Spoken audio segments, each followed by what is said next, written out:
Saudi আরবের সাথে মিল রেখে পবিত্র ঈদ উল আজহা উদযাপন করছেন দক্ষিণ চট্টগ্রামের সাতকানি উপজেলার সোনাকানিয়া ইউনিয়নের অবস্থিত মির্জাখিল দরবার শরীফের অনুসারীরা।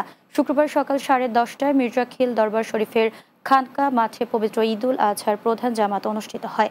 দরবার শরীফের বর্তমান সাজ্জাদানশীন হজরত শাহ জাহাঙ্গীর তাজুল আরিফিনের তত্ত্বাবধানে তার উত্তরাধিকারী হজরত ইমামুল আরিফিন ডক্টর মাওলানা মুহাম্মদ মুকসুদুর রহমান নামাজের ইমামতি করেন। এছাড়াও তারা বিশ্বের যে কোনো দেশে চাঁদ দেখার উপর নির্ভর করে পবিত্র ঈদ উল ফিতর ও চন্দ্র মাসের সাথে সম্পৃক্ত সব ধর্মীয় অনুশাসন পালন করে আসছেন।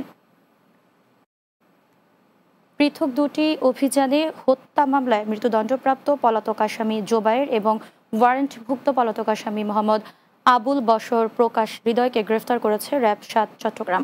র্যাব-৭ জানায়, গোপন সংবাদের ভিত্তিতে মৃত্যুদণ্ডপ্রাপ্ত পলাতক আসামি জোবায়েরকে চট্টগ্রাম জেলার ফটিকছড়ি থানার রায়পুর এলাকা থেকে এবং ওয়ারেন্টভুক্ত হৃদয়কে ফেনী মহিপাল এলাকা থেকে গ্রেফতার করা হয়। গ্রেফতারকৃত আসামিদের ফটিকছড়ি এবং ফেনী জেলার ফেনী সদর থানা পুলিশের নিকট হস্তান্তর করা হয়েছে।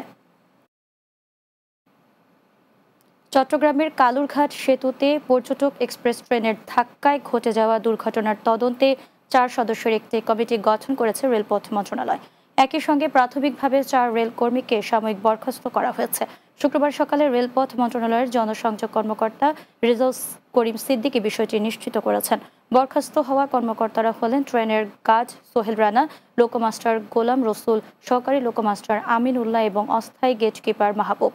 প্রসঙ্গত, গত 5 জুন রাতে চট্টগ্রামের কালুরঘাট সেতুর বোয়ালখালী অংশে পর্যটক এক্সপ্রেস ট্রেনের সঙ্গে কয়েকটি গাড়ির সংঘর্ষে 3 জন নিহত হয়। নিহতদের মধ্যে 2 বছর বয়সী একটি শিশুও ছিল।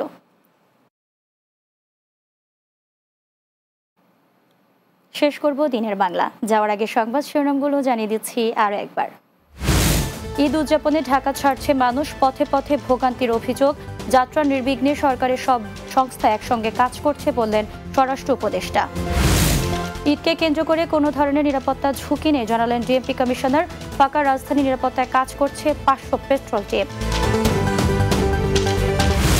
শেষ মুহূর্তে জমে উঠেছে কোরবানির পশুর হাট রাজধানীর। এবার ছোট ও মাঝারি গরুর চাহিদা বেশি। এবং সিরাজগঞ্জে হু হু করে বাড়ছে যমুনা নদীর পানি। আগামী 3 দিনে পানি বিপদসীমা অতিক্রম করতে পারে বলে জানিয়েছে বন্যা পূর্বাভাস কেন্দ্র।